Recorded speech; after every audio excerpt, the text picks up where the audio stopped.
sekuru Musundagora avaiti zvekurapa bedzi chete. Ndakati Musundagora anobatsira panyama nepamweya. Zvakare ndine imwe program yandinoita zvakare kuti ndinochengeta mombe. Makatarisa mabhuru riri panapa rineri.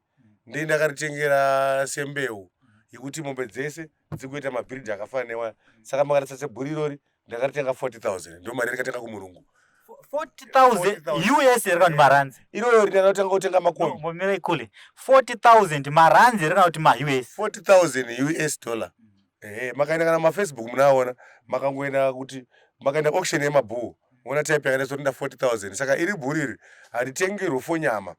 Rinotengerwa kuti rigadzire breed yemombe dzakaita sei, which means iwe ukaenda kumarket uine mombe dzakadai so 20 unodzoka nemari yakaita sei yakawanda. Pane kuti ukaenda kumarket uine timombe 20 chidiki hatikwanisi kubudisa mari yakaita sei. Saka idzi ndakadzitengera kuti dzigowa mbeu yemombe dzangu. Saka mabhuru iwaya ndakatenga akamirira, iwe ndakatenga aripo 2 ekuti ati kupurazi anenge achisangana nemombe dzimwe dzakawanda kuti ndichazenge kupedzera kwacho. Varungu vakanditengesera kuti varungu vavo vachazenge vakuyawo vakuzotenga kubva kwandiri. Korimwe racho riri kupi asi mari haisa handisi kuona kana. Aiwa rimwe riri kupurazi nokuti dzimwe mombe dziri kupurazi. Idzi dziri kunoku idzi.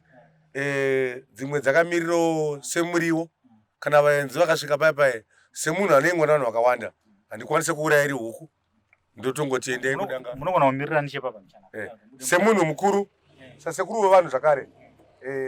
Kana vaenzi vandisvika dzimwe dzenguva handikwanise kuuraya iri huku semunhu anoengwa nemhuri yakawanda semunhu wasekuru. Ndinongoti endai kudanga munouraya mombe. Saka makatati pawiki totouraya mombe papi panapa.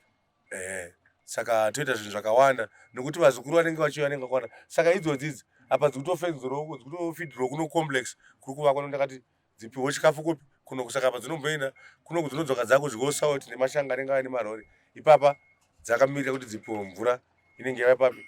Idzi dzakamirira for muriwo. Idzi ndakadziita kuti ndedzemuriwo. Saka iri bhuru rakamirira kugadzira dzemuriwo dzekupi dzekunoko. Ndidzo rakamirira idzodzo. Utoona rori yabva yasvika imvura iyi. Imvura yadzo toyazopuwa mvura papa nemakomana. Dzinongwira mvura. Saka nyangwe dzekuno dzemuriwo dzakaenda kurefu dzinongodzoka papi. Saka dzinogara dzine danga radzeno kubati kunoku dzinotoya kuzoswera nevanhu. Toenda padzichatanga kuya dzakunwa mvura papi papa. Saka mamwe mabasa zvakare atiri kuita andiri kuti ana sekuru vese ngavateedzere zvakadai so izvi zvatiri kuita.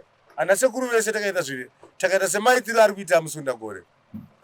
Ndaona ka zvinhu zvafamba nenzira yakata sei yakanaka. Ana sekuru ngavasauraya mazita edu. Ana sekuru ngatiremekedzei mazita ari pakuti vanenge vari patiri vanhu vakuru vanoda kuremekedzwa nemabasa nekuita zvakanaka.